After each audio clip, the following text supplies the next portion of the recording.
Okay, Facebook tells us we're now streaming live, so we're ready to go, Chair. That's good. Well, it's bright and early, 7 a.m. on Wednesday, September 8th, and I'm going to call this Transportation Policy Board meeting to order. And we'll get started with some introductions and Bina do a roll call. Why don't we start with our chair from Lacey, Mayor Andy Ryder, our representative from Olympia, Danny Madron with the Olympia City Council. our representative from Tumwater, Charlie Schneider, council member for the city of Tumwater. oh, Mayor Komet, you are muted. Mayor Komet, you were muted. Oh, there you go. Sir, here we go. Pete Komet, Tumwater City Council and Mayor representing Tumwater. Did our Thurston County rep join us yet? Okay, from the city of Rainier. Ron Kemp, City of Rainier Council. Thank you. Has our Tenino rep joined us yet? About City of Yelm? Yeah, hi, I'm Pat Hughes, city engineer for City of Yelm. Okay.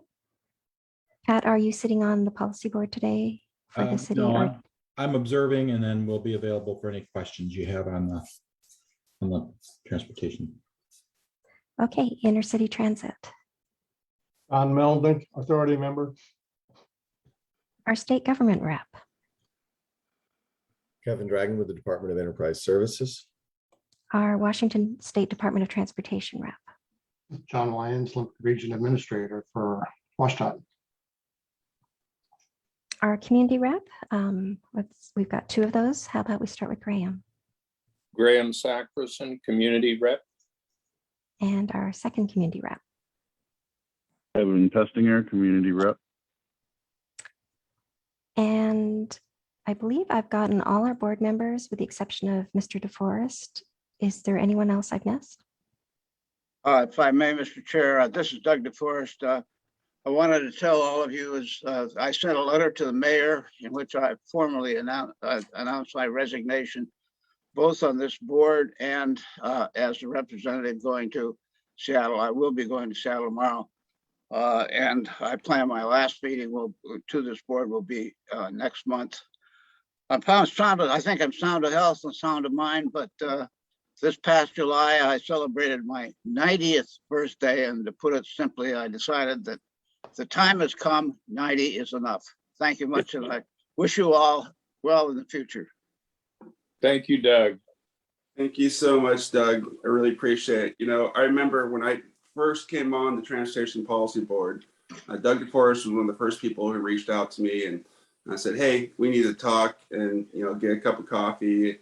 And he said, you know, the Transportation Policy Board is where you need to be and make a difference in Thurston County. And I real early on decided to also be the representative to the Puget Sound Regional Planning Council. And so back then we used to drive up, Doug and I used to drive up, and it was really one of my favorite times because I got to learn so much about the Transportation Policy Board because Doug just has been around and has been done it for such a long time. It was like going up and having a history teacher sit next to you for, you know, an hour up and an hour back. And I've always appreciated that time with you, Doug. I've always appreciated all the time you've given to the Transportation Policy Board and to the region. You truly have made a huge difference in our community. And thank you so much for everything you've done for this. I appreciate that. And I want to tell the members, you know, a lot of people ask me why I spend so much time on government. And I tell them, look, the Transportation Policy Boards, both here and in Seattle, are really great examples of what I think is government as it should be. The board does a good job, it's effective, and it carries out its mission in good style. It has good leadership, it has dedicated members, it has capable staff, and it all goes together in both communities without any of the kind of petty politics that bedevil so many other government entities. And so it's been made a pleasure to serve and an honor as well. Thank you very much. And I might add that prior to you, Andy, I learned everything I knew from Graham Sackerson when he and I drove up Salem together. Well, it's a good tradition. I'm glad it was carried on. Really appreciate it, Doug.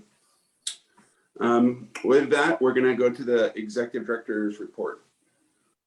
Morning, everybody.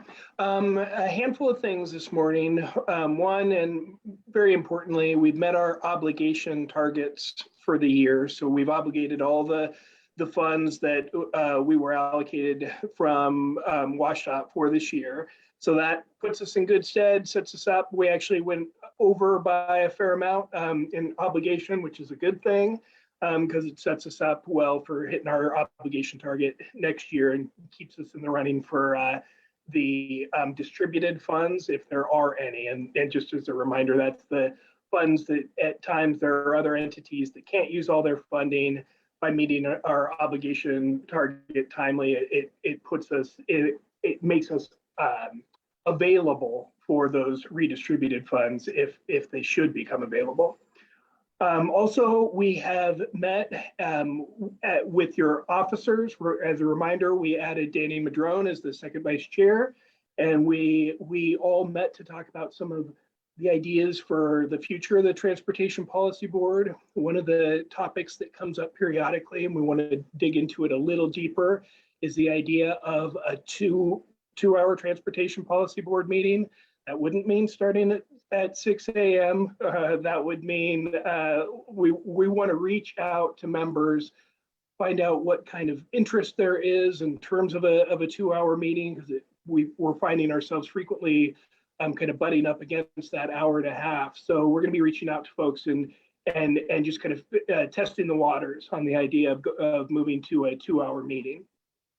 Also, the officers tasked us with adding a federal legislative agenda item for Transportation Policy Board consideration. We know the infrastructure package is passed and coming our way, hopefully. And so there could and should be a lot more federal opportunity over the next few years. And so wisely, we've been asked to stay on top of that and make sure we're reporting to the policy board. And so we'll begin that in the October meeting. The Regional Transportation Priority Survey is still out. We've got about 3,500 responses so far, which we're pretty pleased with, but we're still pushing it out in different ways, trying to get more responses. Notably, most recently, we've been working with the Housing Authority to try and reach some of lower income populations that tend to be underrepresented in these types of surveys. So we're really trying to make sure that we get a representative cross-section with the Transportation Priority Survey. And I also want to say, Veronica Jarvis, your commute trip reduction lead, and she's also taking the lead on the Capital Campus project. She was awarded the Emerging Leader Award at the Association for Commuter Transportation's National Conference in Florida last month. And so we're really excited to have Veronica with us working on commute trip reduction. She has all kinds of knowledge and energy, as kind of evidenced by being recognized nationally as that emerging leader in this field. So congratulations, Veronica, and we're super glad that she's here with us on staff. And lastly, and importantly, this is National Trucking Week, September 6th through 12th. And the purpose behind that, and especially during COVID, we are relying on deliveries and we're relying on goods getting to us through trucks more than ever before. And so this is an opportunity to just recognize that and thank the men and women that help bring us our goods on a daily basis. So National Trucking Week. Thank you, Chair. Okay, thank you. With that, can I get a motion to approve today's agenda? So moved. Can I get a second? Second. It's been moved and seconded. Is there any discussion? Seeing none, all in favor of that motion signify by saying aye. Aye. Aye. Is there anyone opposed? Then that motion carries. We've approved today's agenda. And next up is the approval of the meeting notes from July 14th. Again, what's that? Move approval. Second, this is Pete. Been moved and seconded. Is there any discussion? The meeting notes from July 14th? Seeing none, all in favor of that motion signify by saying aye. Aye. Is there anyone opposed? And that motion carries as well. We've approved the notes from July 14th. And next up is public comment period, and we do have one person signed up. Karen, can we bring her in? Think I'm in already. Am I in? Yeah. Yep, there you go. Okay, great. Good morning, everyone. I want to point out, if you can see it, that my background is the highest, one of the highest tides in downtown Olympia. It's getting pretty close. I'm here this morning to listen to the report on electric vehicles that you're going to be hearing about, and I look forward to learning more about that. I'm a member of the Thurston Climate Action Team group that's working on encouraging adoption of electric vehicles in our community. And of course, electric vehicles do have significantly lower emission results than most of our current fleet. We held a webinar a few months ago, and we have that on the Thurston Climate Action Team posted on the Thurston Climate Action Team website. And I encourage you to take a look at that. It's got some great information with just the basics, really, about driving and owning an electric car.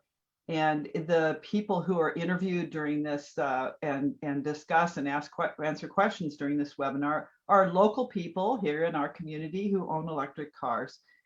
We also have a frequently asked questions list posted in our web area. And we have some bumper stickers about driving electric that we distribute. We recently had what we called a electric car flash mob at the farmers market a little while ago, and we're able to reach out to people to let them look at cars, sit in the car, and talk to real owners of electric vehicles. So I want to encourage you to visit the Thurston Climate Action Team website and take a look at what we have there. And I hope you, if you need information or are kind of curious about electric vehicles in our region, beyond the report that you hear this morning, that you will visit the TCAT website. And just on one additional note, I also want to thank Doug DeForest. He and I have spent many times on both TPB and TRPC. And I just want to say that, Doug, you've been, I'm going to use the word, a stalwart transportation person here in our community for a very long time. And I have also very much appreciated your wisdom and history and really a very dedicated participation in our community. So thank you very much. Thank you, Karen. Thank you. And before we go on to our next agenda item, Karen Park, can you give a quick announcement about Renee? Excuse me. I just wanted to let people know that Renee Radcliffe Sinclair, one of our business representatives, husband passed away last weekend from COVID. And so I know that many of us have met Tony over the years at a variety of events. They were delightful together. And we as TRPC will be sending, a card and flowers to her. But COVID is real in our community, and our hearts go out to Renee and her family. Just absolutely heartbreaking. I'm not sure for those who have met Tony knew that he was just sort of always the life of the party when he was around, and just a great guy to talk to, and had great personality, and was always very engaging. And it's just I didn't even know he had come down with COVID, and so obviously this was something that came on pretty quick, and just a good reminder of course still not out of this pandemic yet, and when it hits close to home like this, it really, this one really hurts, and because he was just a great guy, and they had such a love affair. That's one thing that I loved about them. They were just such an amazing couple. So yeah, I'm glad we'll be able to get something out to Renee, and I've been in touch with her as well. And it's this one's a tough one, but thank you for that, making that announcement. So next we'll go into our Regional Transportation Improvement Program, or RTIP.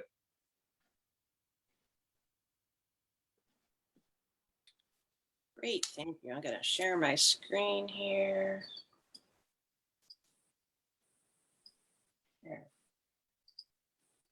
There we go. You guys should be seeing my secondary screen, I assume.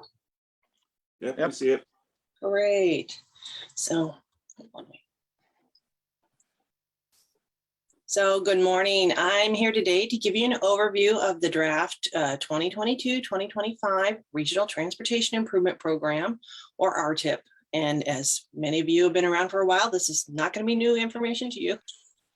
So I'm going to request from you your recommendation that goes to the council in October meeting when they consider adoption of the RTIP. There we go. So the RTIP update is an annual process, and a new 4-year period rolls forward each year. The RTIP is derived of the local jurisdictional 6-year transportation improvement programs, or TIPs, and intercity transit 4-year TIP, or POP, the program of projects. Local TIPs are also adopted and have their own public process, and the TIP identifies a list of transportation projects that goes to the state to be included in the state transportation improvement program, and that's the STIP. The annual adoption of the RTIP and forwarding project STIP is very important to local jurisdictions in intercity transit, as federal funds are not available to the jurisdiction until the project's in the STIP. And before they get to the STIP, they must be in the RTIP. So RTIP is a critical step to get dollars to local jurisdictions in order for them to complete their transportation projects. It's also about partnerships in the region and the checks and balances that are part of the process. Projects which are included in the RTIP and the state STIP need to meet certain criteria. First, the entire project phase in the RTIP must have secured funds. In addition, the project must meet one or more of the following category: have federal funding, it's a DOT project, or it's really regionally significant regardless of the funding source.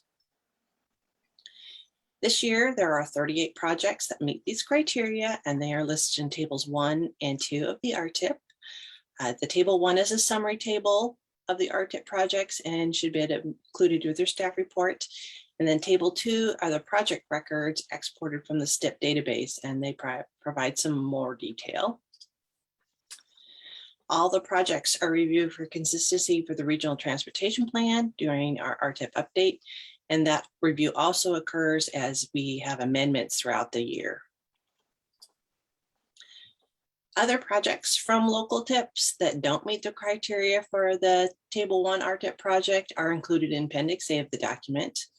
There are actually few projects that meet the RTIP requirement. So we have 38 in the RTIP, but we have 136 in the Appendix A. And these are either planned projects or secured with only state or local funding and are not regionally significant. So we include the projects in the Appendix A of the document so it allows for the public to review those. And it also allows for a streamlined amendment process when we move planned projects to receive funding. So beyond the list of projects, the RTIP does serve other purposes, and those were listed on page 2 of your staff report. It demonstrates financial constraint for the projects and consistency with the Growth Management Act and consistency with the Regional Transportation Plan. So public notice of the draft RTIP runs through September 15th, and you're asked today to make a recommendation of the council to the draft 2022-2025 RTIP. It was brought to our attention that the Intercity Transit Martin Way project, direct access, is a regionally significant project, and Table 1 did not reflect that. So we're going to be updating that.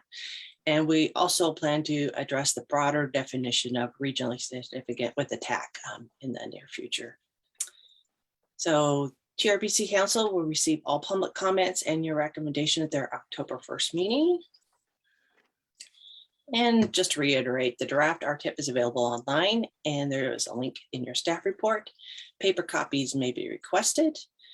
And the council will receive your recommendation in the staff report for the October meeting when they will be considering adoptions. So I want to thank all the local staff that have been here to help answer questions if you have any, and do you have any questions? Stop sharing here. Is there any questions? I have a question. Go ahead, Kevin. This is Kevin. Yep. Can you just remind us on the table of projects where a performance measure has an asterisk next to it? What does that mean? Performance measure has an asterisk to it. At the header? Oh, the header of the table has a performance. Oh, okay. So that would be that the definitions of the performance measures are following. They are in the RTIP. This is Don.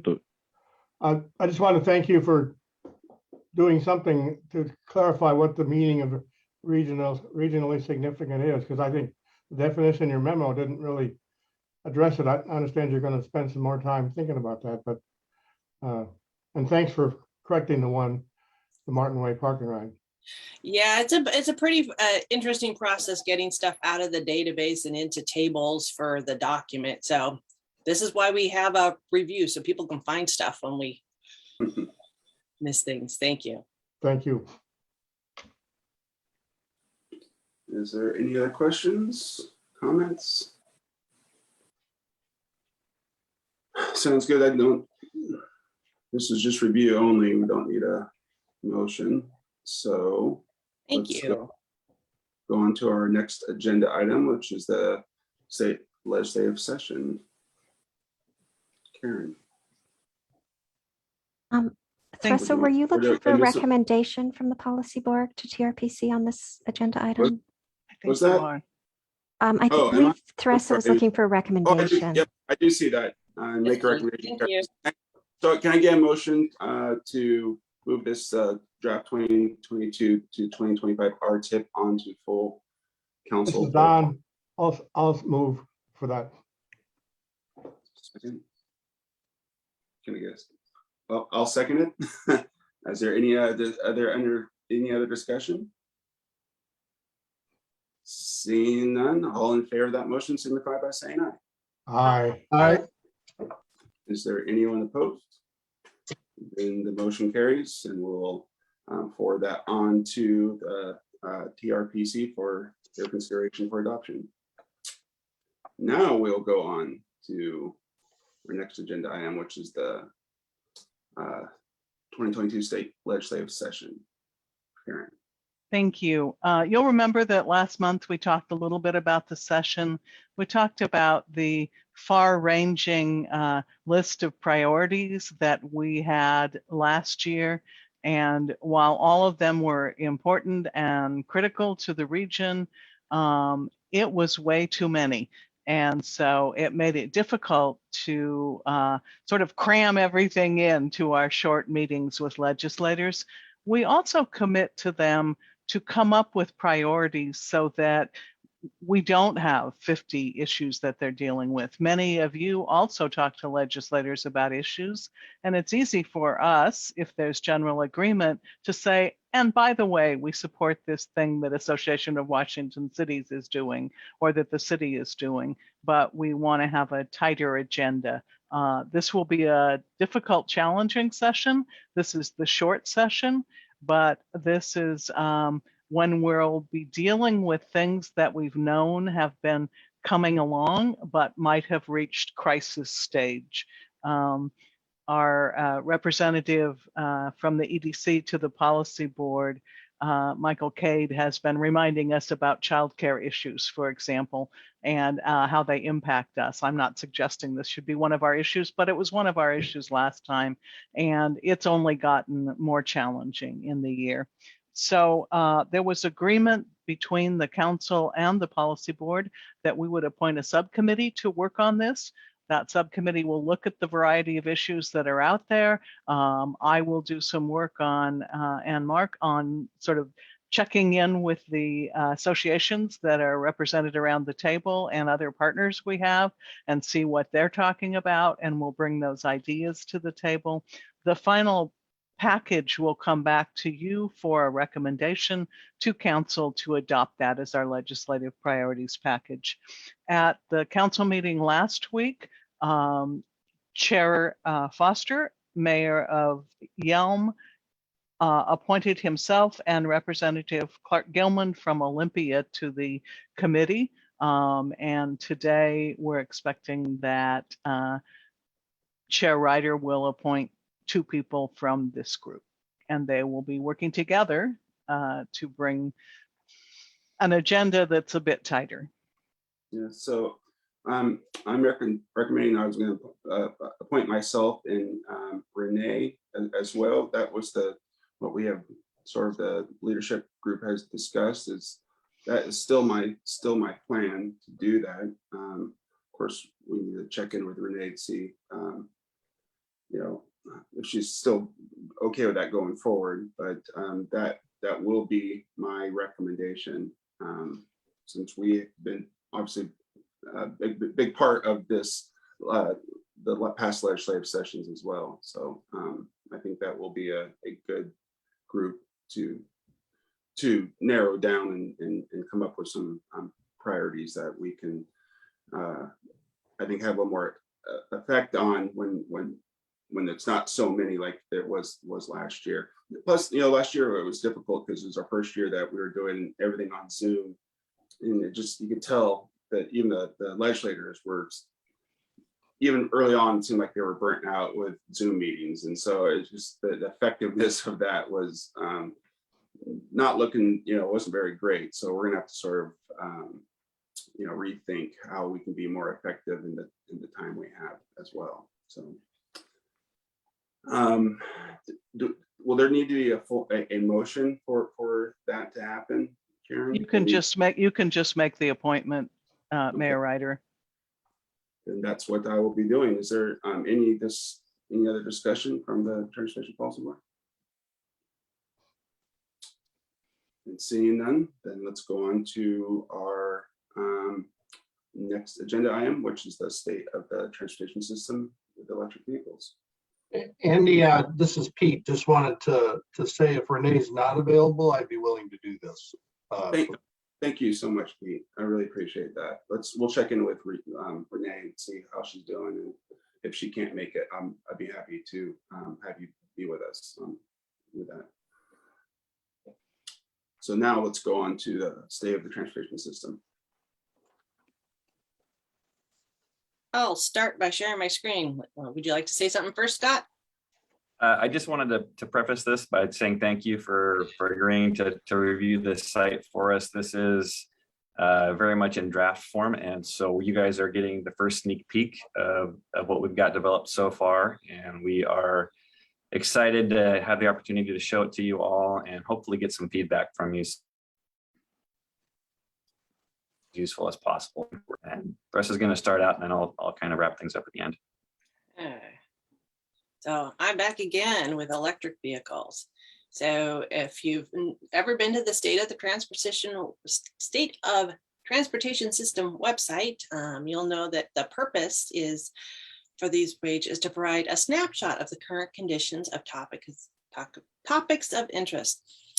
We did a point in time overview for the state of electric vehicles in Thurston County.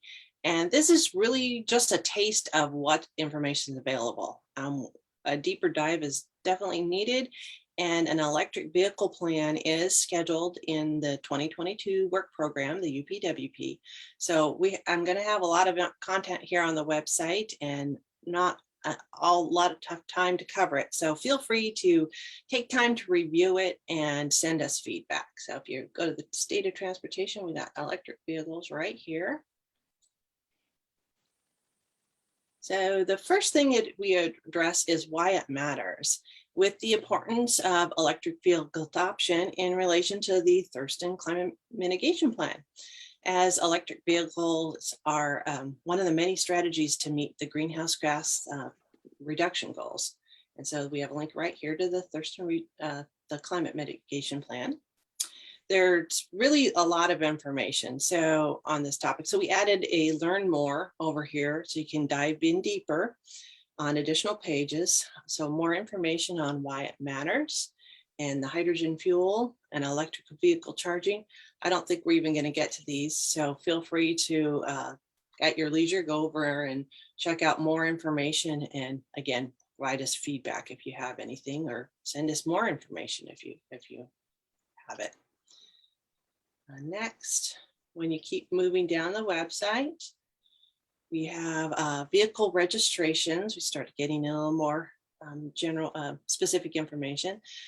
Registered vehicles. We have registered vehicles with battery electric, plug-in electric, and then all vehicles, and what the how much is electric vehicles through Thurston County. And then kind of a big picture of what's been going on as electric vehicles have been adopted over the last 5 years at the state level. And you can see how it's growing. Sarah put together some really nice graphics for us. And then a little more detail on Thurston County here for the plug-in hybrid electric in the magenta, and then the battery electric in the teal down here, how that's been growing in Thurston County. And then of course, links to the sources of registered vehicle data that we're pulling data from. Then we move down here, get some more information. We start in the charging stations. We did do a level 2 and 3 electric vehicle charging station inventory, and Scott's going to show you a map, which is kind of, there's a little bit displayed down here, inventory a little bit later.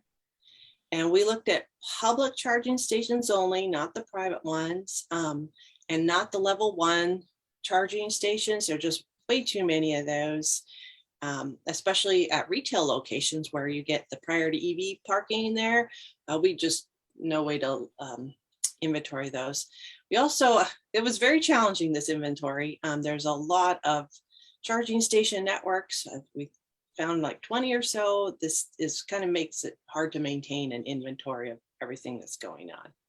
So we did our best with the inventory and the map. And then we have here a little explanation on what charging levels are, what that means for miles for charging per hour. And then we have learn more about EV charging. It should go to the same place as up above. And this graphic's on another website, so it probably won't be in this page any longer. And then move down here. Sarah found us a really nice graphic on explanation on types of electric vehicles. And then we have a little bit of discussion, just a little definition on what it means for electric vehicles. And then we have a brief overview right here of the 2020 legislation session. And as legislature passed a large number of bills that support the use of electric vehicles. Karen did a nice write-up for us, so we kind of have a little snapshot here. And then down here, we have a learn more about what was going on in the legislation session with specific bill information. And then next step, there's a lot of stuff going on with electric vehicles, so we have lots of next steps. So as the EV adoption grows, we'll have an increase in demand for charging stations and household charging station locations. And this is coming with new challenges. We noted some of them here, a lot of them, which we actually learned from our local planners. We talked to them and they came up with a lot of lists of things that they were thinking about and have been discussing. So there's kind of a lot more to think about on EV charging stations specifically.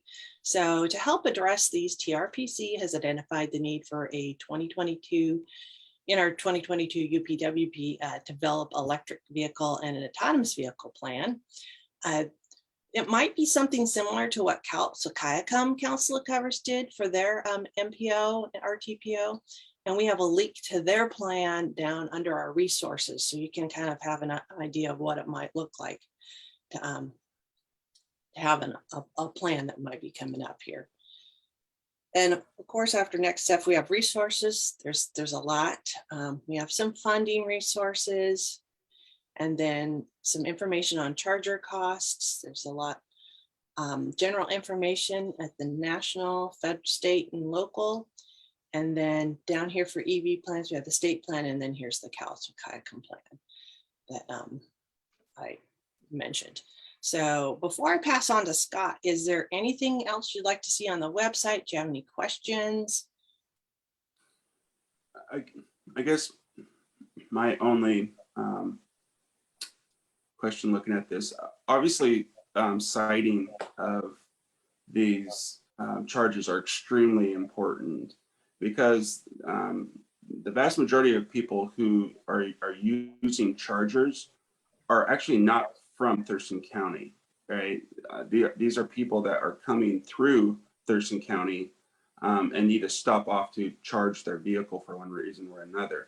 Most people who live in Thurston County have a charger at their house, and that's how they're charging their home, and so, or their vehicle. And so every day, you know, they'll wake up and they have a certain amount of miles they can go. Now, if it's a vehicle that doesn't have a lot of range, then it needs to be convenient to where they're going for their shopping. For example, is it next to a grocery store or something else that they could plug into and do some shopping and come out? So the site of electric vehicles charging stations are really, really important, because if you put them in the wrong place, they just won't be used, right? Unless people will go out of their way for some reason, if they're on if they're, you know, for some reason are desperately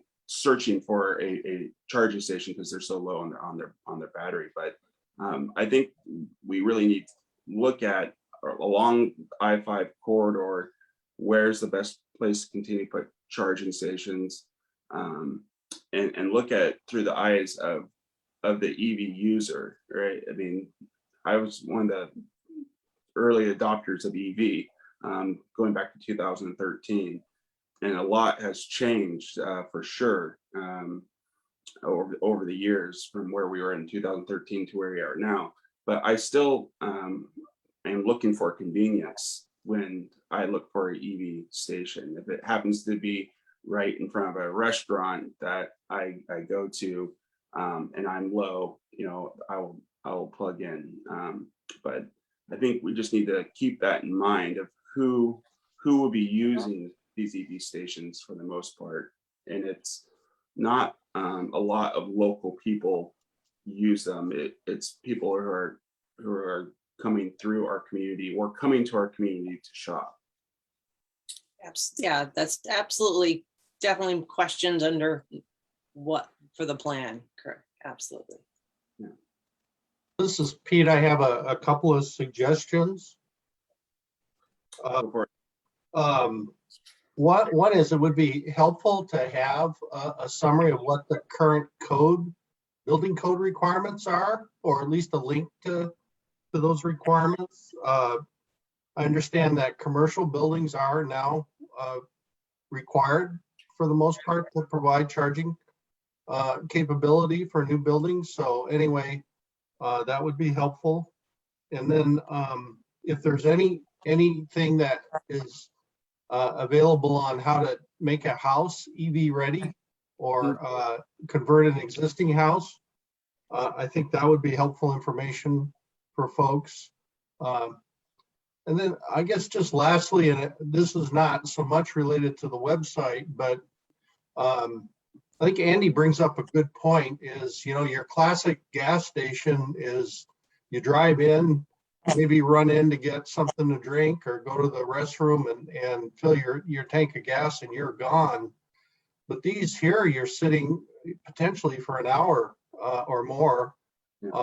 And I think, you know, the question really is, what's the gas station of the future going to look like?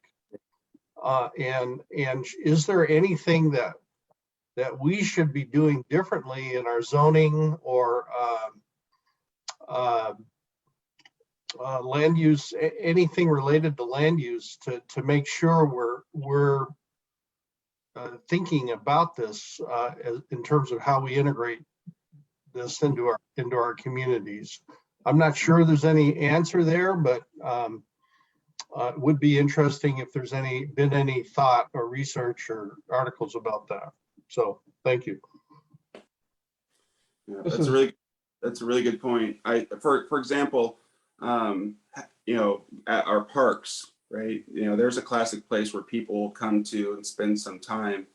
Having a charging station there makes a lot of sense because people are going to be there for a little bit, hopefully. And so I think that's how we need to start thinking about these charging stations: is where will people go to and congregate for a while? Because those places are where these stations need to be. Chair Ryder, I've got one comment in relation to what Mayor Komet just said. As folks might remember, I've been participating on the Cooperative Automated Transportation Infrastructure Work Group at the state. And electric vehicle charging stations get a lot of discussion because virtually every company developing autonomous technology is doing so on an electric platform.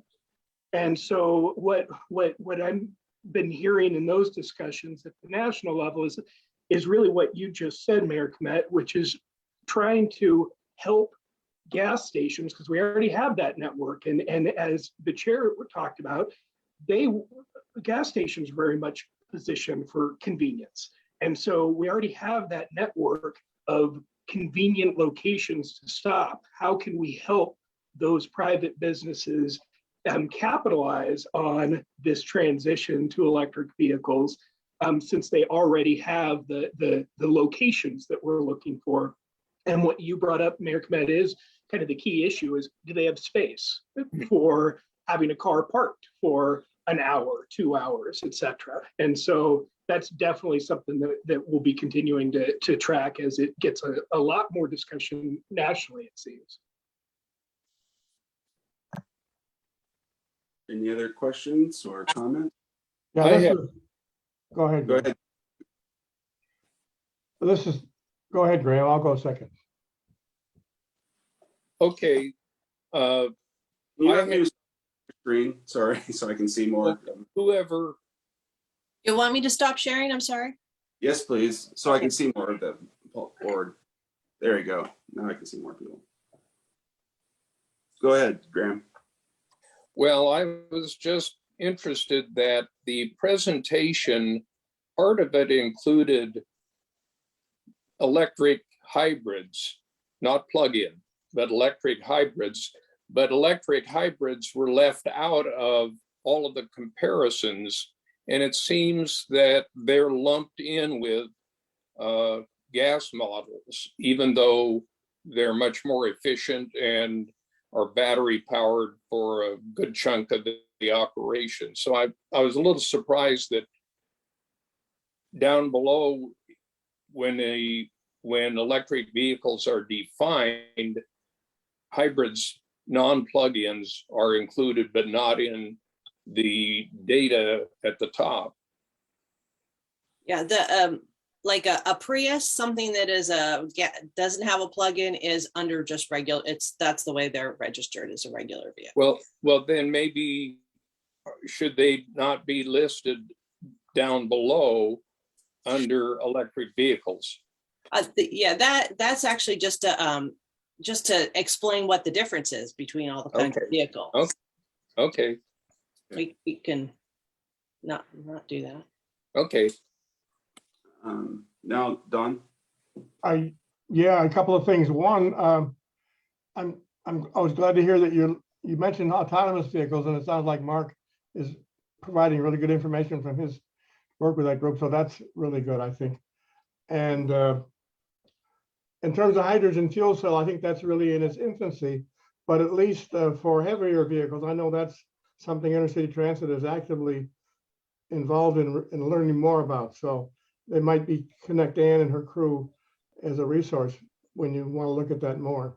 They're actively looking at it for fixed route transit buses. Thanks. Good. Danny? One of my questions, Pete already brought up around building codes and what needs to change around there. I'm also really interested in the questions around equity. I know there's not much we can do to influence the market for who can afford an electric vehicle. And as they become more common, prices will eventually come down. But I do think about accessibility in terms of charging stations. If somebody lives in a home and they can't afford to upgrade, to have charging stations within their home. I also think about people who have to commute further to get to work because they can't afford to live where they work, and what options could be available for them while they're working so that they can get back home at the end of the day. And I'm curious about how we expect the cost of electricity to change over time, and how that might compare to the cost of gas too, because people who are unable to afford an electric vehicle until, I don't know, 10, 15 years from now, like, are they going to be paying a lot more for gas? While others are paying less for electricity, maybe. These are things I don't know the answers to. I don't think anybody here knows, but those are some of the questions I'd like to see explored in the equity conversation. Thank you. The whole the cost of electricity is definitely a big consideration. One things about these electric vehicles, they're getting smarter and smarter.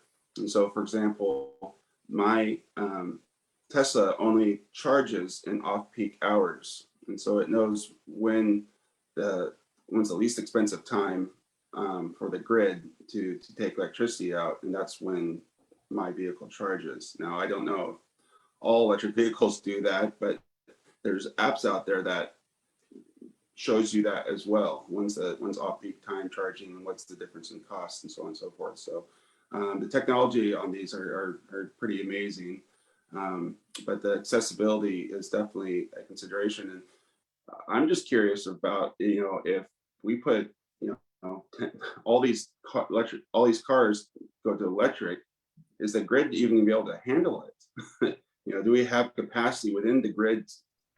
Because it's you're taking a lot of electricity off the grid when you're charging these vehicles. So, Doug, do you have a question? Not a question, but an observation or comment relative to the cost of electricity versus the cost of gas. We need to remember that the user charges for cars is going to replace the gas tax, or at least replace the state portion of the gas tax. So that's going to make significant difference in cost factors as far as various groups and what they can afford, what they can't afford. Right now, whether it's a push or not, I don't know, but certainly the battery operated are going to pay the same cost per mile as the gas operated. Yeah. Well, and if we can ever get there, you're right. We think that's on the horizon, but until we come up with a better way to pay for our transportation network, the gas tax, we can, hopefully everyone knows the gas tax should be on its last legs as a funding tool, but for some reason we haven't been able to move beyond that, and we need to for the long-term health of our transportation network. So but that's not that jump is not going to be very popular from some people. So it's going to be interesting to see who has the political will to make that happen. So, but you bring up a great point on the how do we continue to pay for our transportation system when it's based on old technology and old ways of doing things. That's a good point. Is there any other questions? Carolina has one, I think, Andy. Okay, Caroline, go ahead. Yes, sorry I cannot be on camera. I'm doing school drop off this morning, No problem. but I just wanted to comment on basically everything that's been said and presented by both the presentation and by the members here. And I tend to agree with Okay, you're breaking up pretty bad. We can't hear you. I'm sorry.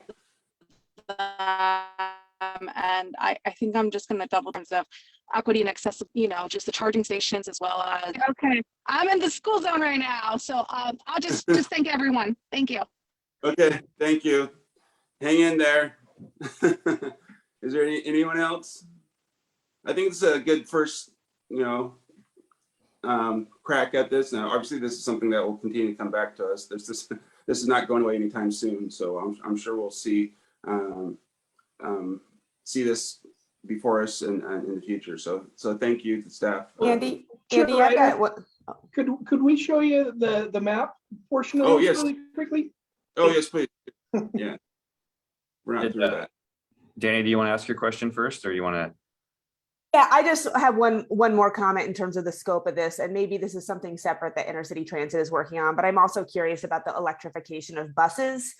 Both, I mean, Carolina just saying she was in the school zone made me think of school buses, but also public transit. Right. No, Northeastern Public Schools, I think, got their first electric bus, right? Yeah, they did, yeah. Does anyone have any other information about that? No. Okay, well, No. something we'll keep an eye on for sure. You want to share the map? Yes, I'll do that right now. Are you able to see that? Yes.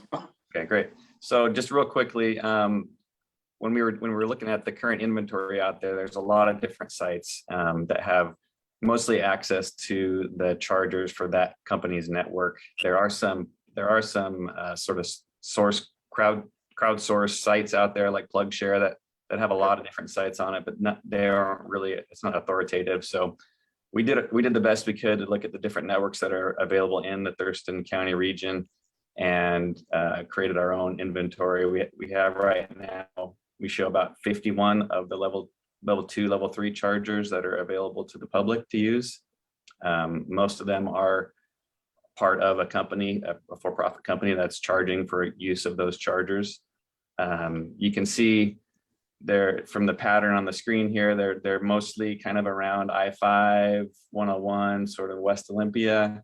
There are some, when we get into the actual planning phase of this work, we'll take a deeper dive into, where are those that low-hanging fruit for optimal locations for siting new charging stations. But just looking at it at the county at a quick glance, you can see that there's nothing currently available in Rainier, Tenino, Dakota, Rochester. So there are some gaps in the network. Wanted to show you real quickly, if you want to look at some of the detail for some of these charging station locations, you can just zoom in and click on one of the points, and it'll tell you the address, the business that it's located next to, or the entity that it's located next to, and then the number of chargers available at the different levels, and then the EV network, and then the connection type. And one of the cooler things about this map is that if you type in an address in the search box here, it will show you the closest EV charging station to that address. And again, you can click on the points and find out the basic information about those networks. This isn't meant to be the be-all end-all tool for people to find charging station locations. It was really just a way for us to take a look at what's on the ground today for the current conditions report. So some of the commercial apps actually tell you like how many chargers are currently available at these station locations, and that's not something that we're going to try and do through this app or this interactive web map. And the link to this map should be in the after meeting notes, so you guys can take a look at this when you have time. That's really all I wanted to show you today for the map. Well, thank you. And what's really important is looking at the DC fast charging stations. Right. Just it was only a couple of years ago, we only had one fast charging station in all of Thurston County. And that was in Tumwater, down at the Tumwater Deli. They were the first ones to have a fast charge station in all of Thurston County.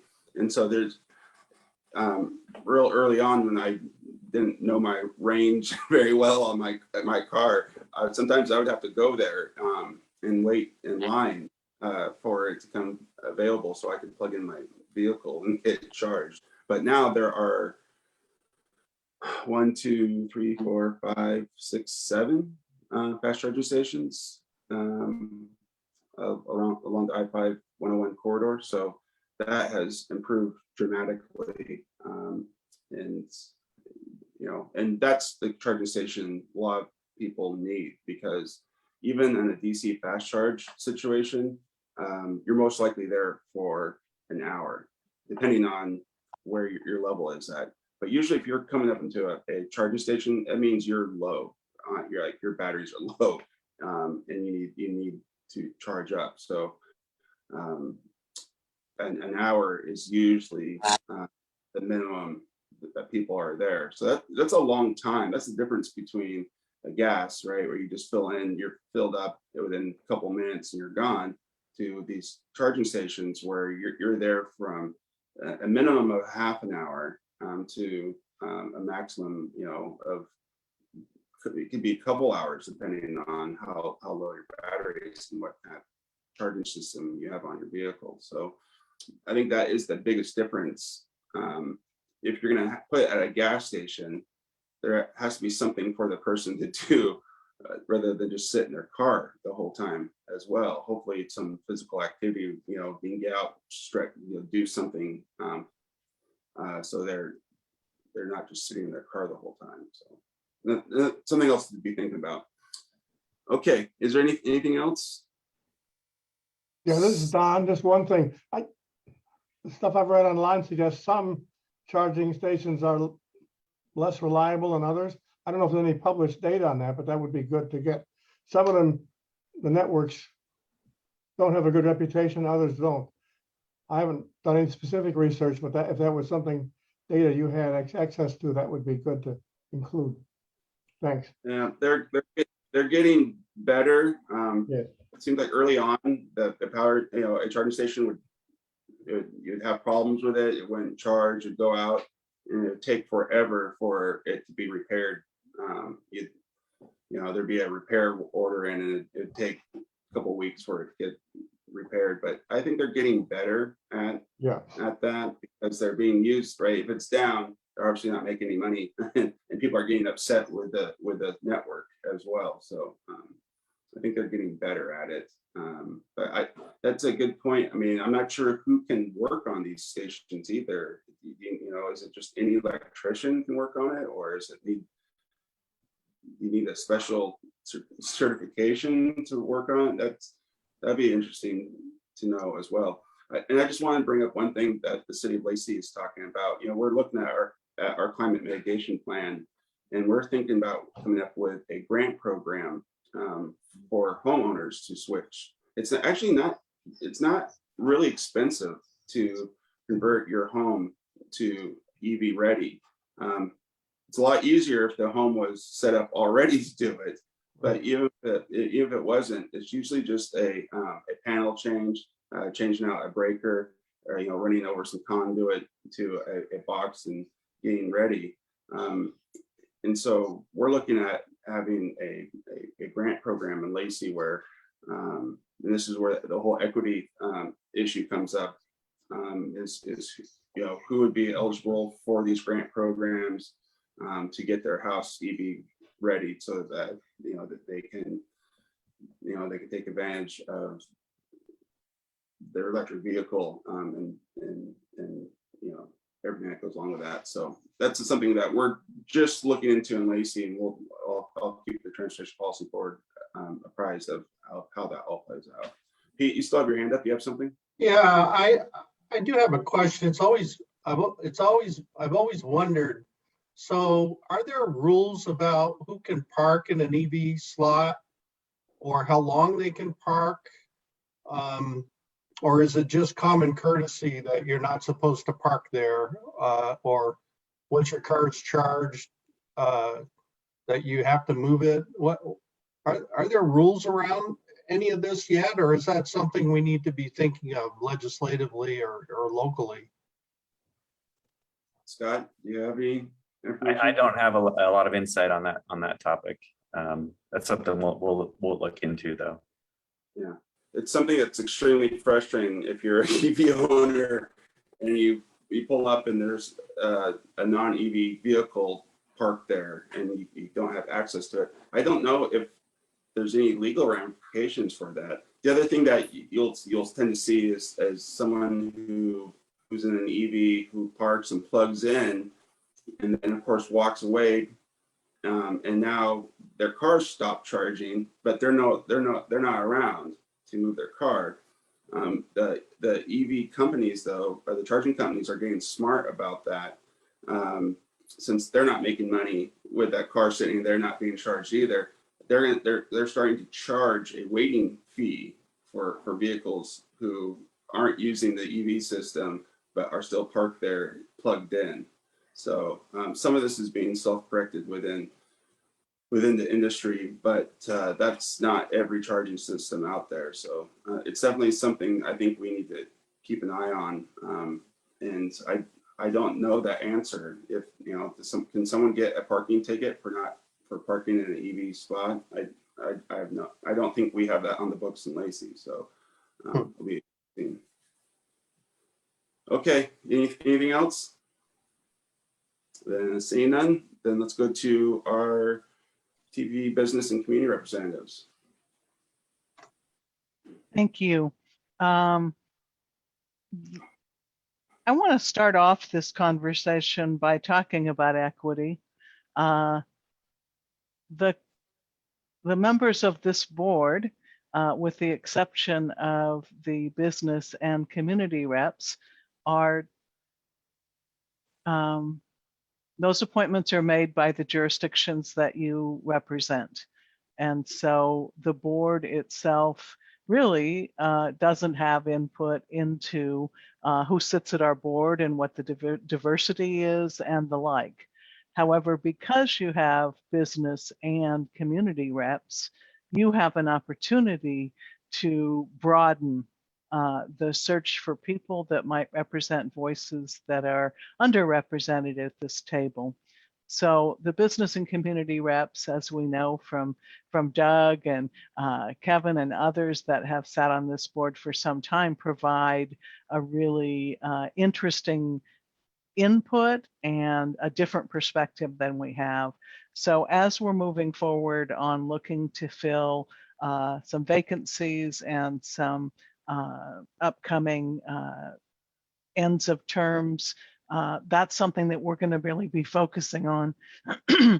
Today, we'll be asking the chair to appoint a subcommittee of volunteers to work on this with us so that we're able to get the word out. So that's kind of my introduction in general to this. As you know, we have several business and several community representatives.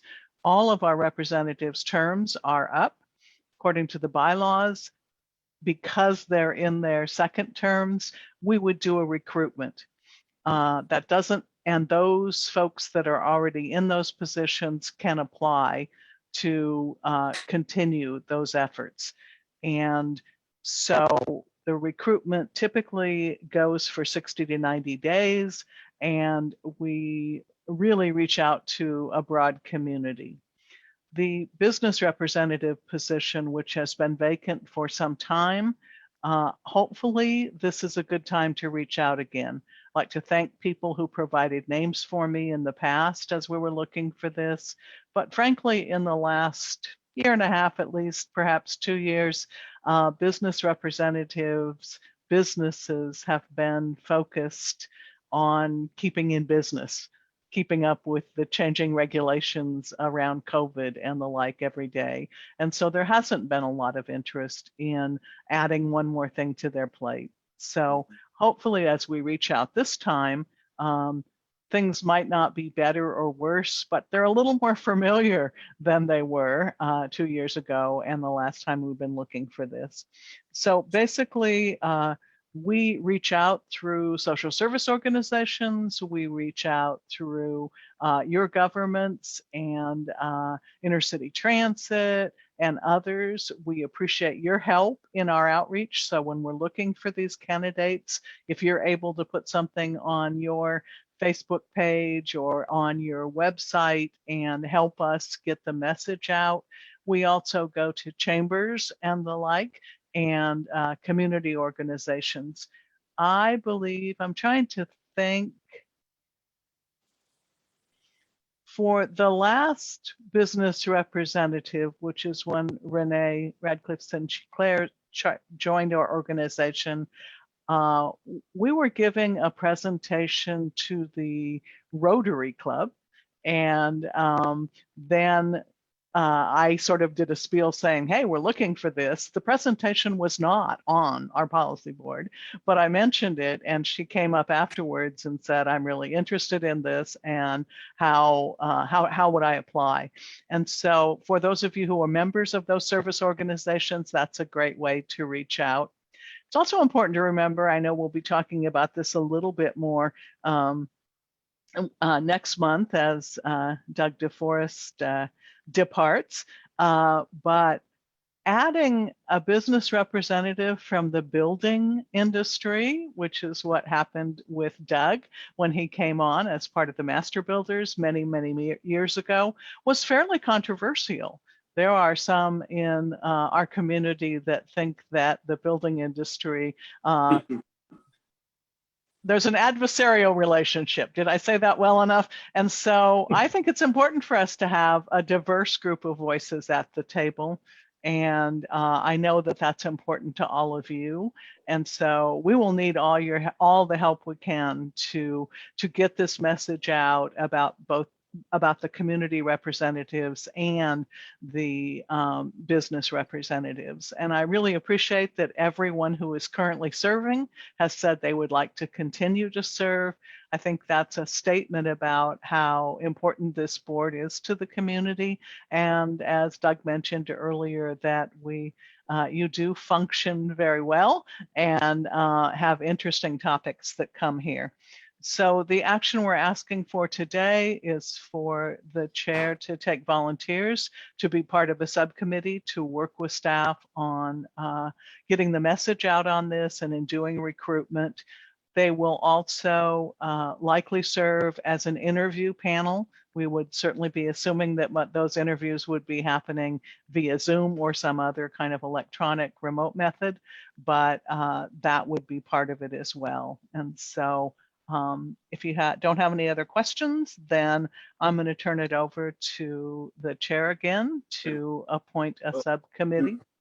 I'm hoping Danny and Graham will step up and help with this as the leadership of this group. Is that okay with you guys? Yeah. Okay. Yeah, I am interested. I have a couple of questions too. We were just talking about the potential to change meeting time and length. So that might be something we want to figure out before putting out a recruitment. That way people know what the expectation is. I also, in terms of finding more diverse representation, I think about people who, maybe to attend a meeting, they have to take some time off of work, or they have to find childcare, or, whatever their needs are. Mm-hmm. And one thing we've started doing in Olympia for all our advisory committees is providing a stipend. Everybody, unless they opt out of it, they receive $25 to attend for each meeting they attend on our advisory committees. If they self-certify as low income, they can receive $50. So in terms of getting broader representation, income diverse, providing a stipend is one way to do that, and also show the value of, people stepping into these types of roles. So I'm not sure what the budget looks like, but it's something we might consider to give people what they might need to be able to participate. Danny, do you know what the cost to Olympia's for the year is going to be for that? It doesn't seem like it's that much, but I'm just curious of what the legal around that, like, since it's a stipend, they're not really an employee, Yeah, I don't know the total budget for it. I think we'll probably learn that in the next couple of months as we're looking at our next budget to know how many people did self-certify as low income and how many people said, oh, I don't need this. I do know that they get paid, I think, quarterly. So it's not like they receive a regular paycheck. They get a sum every quarter for their participation. But I can find out those details and get them to you. Okay, thank you. That would be great. This would be something that would have to come to council. This body does not deal with the budget kinds of issues. The council does that, but I think we'll gather some information and bring this to the council. Yeah, and that would obviously just be for the community reps and right. Right. So rest of us right here because we have to be here. So. Because you really enjoy it? Is that what you meant to say? Yes, for sure. That's Because why the elected officials are just making the big bucks, right? Okay, we'll check on that. Did you want to take other volunteers? Is there anyone else interested besides Graham and Don? Yeah, I'm glad to help if you need help, Andy. Okay. Thank you. Anyone else? Well, I was just going to suggest, is there somewhere a list of minority-owned businesses in the greater community, and maybe if you were to provide those to some of us, we could reach out to some of those businesses. I know I tried. I don't know where the contact went with the person I had suggested. They were just too busy right then. Okay. We may want to still reach out to that. I will go back to there were about 3 folks that had recommended names, and I will reach back out to those businesses. The other person I've been thinking about is Harbor Wholesale, right? I mean, they've been a long time local business, and they really are in the transportation side of things quite heavily now with their warehouse. So it'd be really interesting to be able to reach out to Justin, they're the owner, and I could reach out to him as well, and maybe we can get a representative from that side as well. Okay, that sounds great, and we will need all of your help to reach the community. Doug? I might add that I had a discussion with the president of the Olympia Master Builders, and I suggested strongly that they should have an applicant for this position. Frankly, as far as being a partisan group,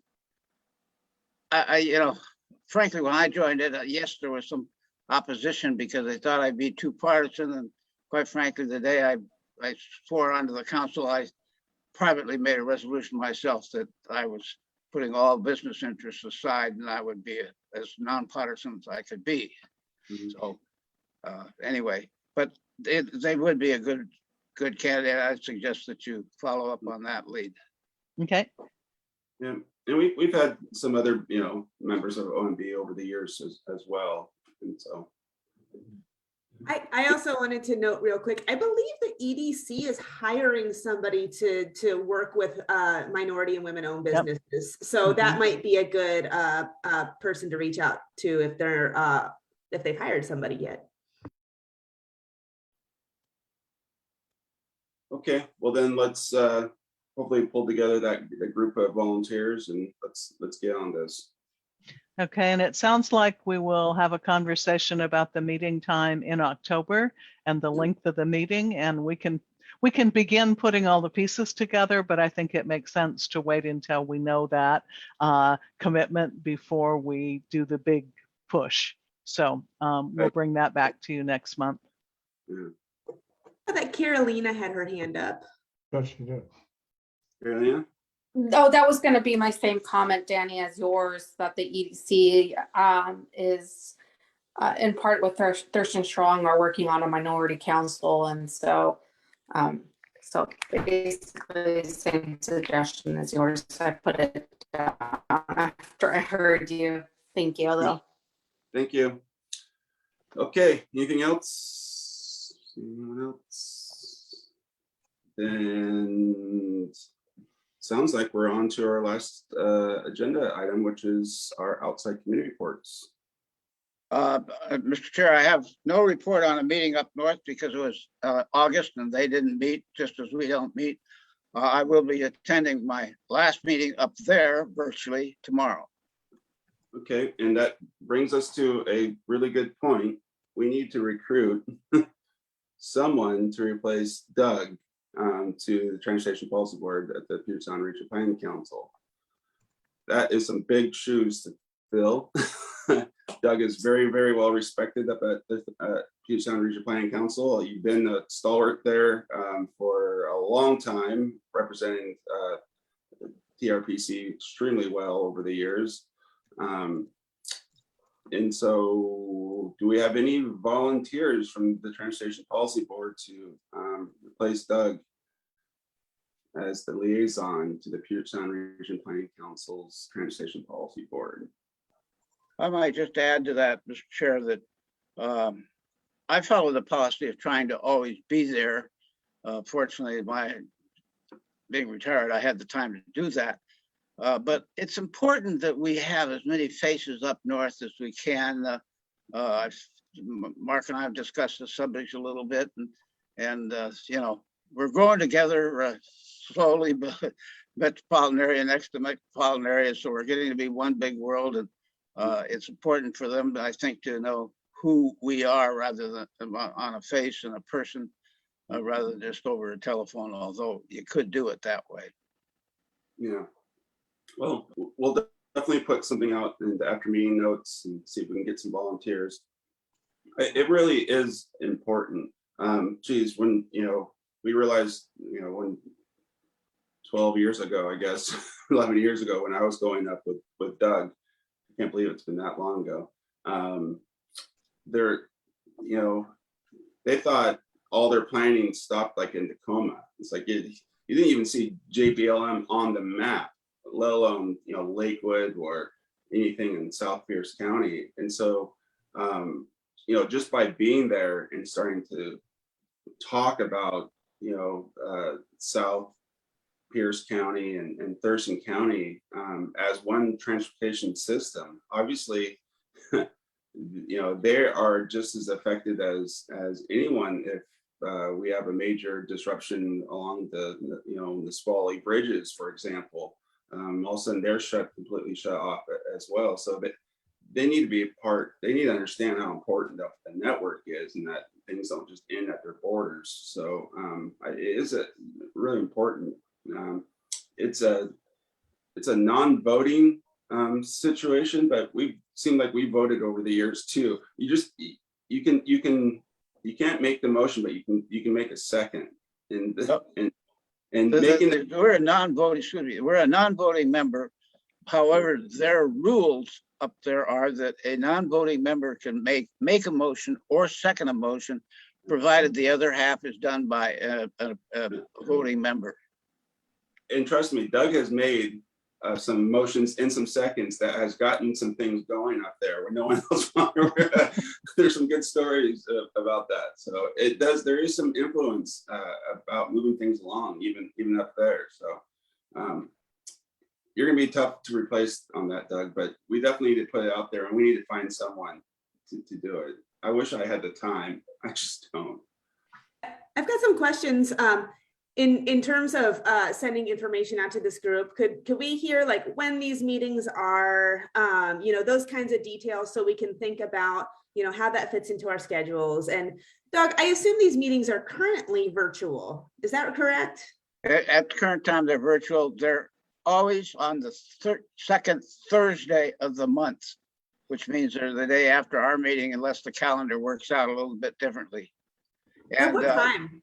I would be, I'm not going anywhere. So if you have somebody who's a candidate, I'd be happy to talk to them if you want me to. And I explain everything to them and tell them what I think why they ought to do it, et cetera. It starts at 11. When's it start, Doug? Pardon? What time does it start? The meeting start? Starts 9:30 in the morning. It's 9:30 to 11:30, sometimes to 12. Be honest with you, its trip up is time consuming. The trip back is flat 1 hour. Yeah. And is there a possibility of somebody being able to be compensated for their gas to go up there? Because, you know, I know for myself, not only is that time out of the workday, but it's time out of my, it's resources out of my gas tank to be able to commute up there. So if that's a possibility, then it's something I could consider. It's not a possibility, it's a probability. I was reimbursed for my mileage. It's at standard government rate that TRPC follows. And the parking up there is free. And so from that point of view, there's no cost at all. Okay, thank you. So I will put together something in the after meeting summary that basically I'll have a separate piece that is a one pager about the times and how often they meet and what that looks like so that you can be thinking about that before the next meeting. That's great. Carolina, do you still have your hand up? Yeah, I do. What I was going to say was I currently serve as the alternate on that, and I'm not able to serve as the main person just because it falls on a time where I'm usually not available. The couple of meetings that I've been able to attend, Danny, if you're interested, the 9:30 is never really really set. They usually start a little bit later than 9:30. I usually try to do it before commissioners check in, and not much goes on in those first 30 minutes. So I just kind of wanted to give you that info, Danny, just in case you are interested, and just let me know. I cannot. No, okay. I just wanted to throw in one last comment too. Continue as being an alternate, but not the main person on this. Okay, thank you. Go ahead, Danny. Yeah, I just want to throw in one last comment. You know, Andy, you mentioned JBLM not being on the map. And in one of our equity listening sessions we did in Olympia, one of the things I heard somebody say was that having access to the state capitol and having a voice at state government was something that that was a huge interest from somebody who attended one of those. And having good access to transportation to Olympia was really important to them. So just something to put out there that, you know, people being able to transport themselves into the state capitol is that's important. Yeah, I agree. Well, I think you'd be a really good representative, Danny, if you can fit into your schedule up there. It's also interesting, you know, talking to the movers and the shakers up in that neck of the woods as well, which you're sitting around the table with the same elected officials and same sort of power structure that, you know, you see within our Thurston Regional Planning Council. So you get to meet all those elected officials and people up there and build relationships with them as well. And so that is important, can be very important, especially when you're, you know, relationship making is a big part of policy making, as we all know. Okay, well, with that, we have reached the end of our agenda. Appreciate everyone spending your morning with us. I look forward to talking about maybe meeting times next week, next month. Been talking about that for a long time, but until then, without objection, I'll call this meeting adjourned. Thanks, everyone. Bye, everyone. All right. Thank you. See ya.